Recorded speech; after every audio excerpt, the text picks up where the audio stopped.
Okay, so yesterday in class, we thought about taking the integral by undoing the chain rule. So we really thought backwards the whole time. Today, I'm going to do this exact same problem for you, but I'm going to think about it not as undoing everything I did before, but just a straightforward taking the integral. And you'll see as I do it that a lot of the steps are the same.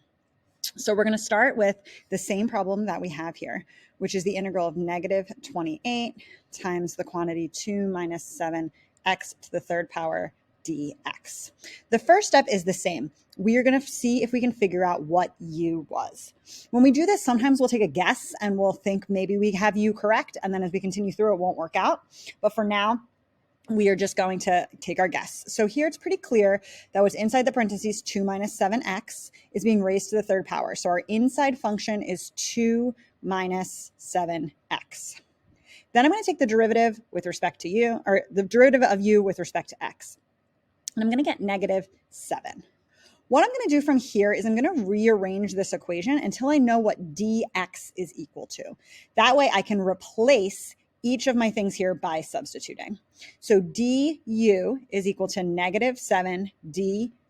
If I multiply both sides by dx on either side here, I'll do it here.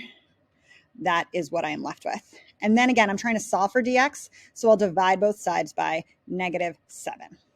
And now I have u is equal to the 2 minus x, and du over negative 7 is equal to dx. So I'll go back to my original function here, and I'll make those substitutions. So I still have negative 28. This 2 minus 7x I'm replacing with u. It's still to the third power. And now instead of dx, I'm going to write du divided by negative 7. From here, I'm going to take my coefficients, negative 28, and divide that by negative 7, and I'll get 4. And then I can bring this 4 outside of the integral using the distributive property.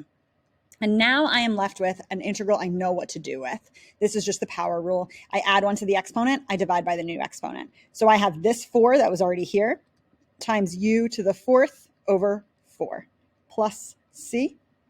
The du is gone because I've multiplied the base times the height to get the area, and this is my area function. 4 divided by 4 makes 1.